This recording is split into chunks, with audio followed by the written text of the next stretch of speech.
tao lang siya. Tinutulan ko lang ay ang Panginoon.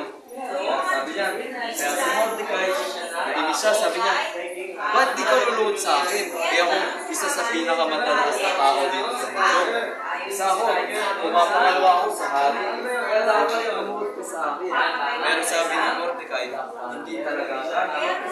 Ikaw, kaya sabi niya, kagaya sa atin, di ba may binigay ang Panginoon sa atin?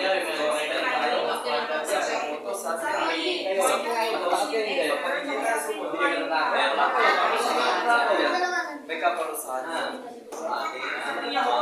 Kaya sabi niya, si Esther, dahil siya ay reyna, pumunta siya sa hari. Pinuntahan niya yung pinakamataas na tao. Dahil siya ay reyna,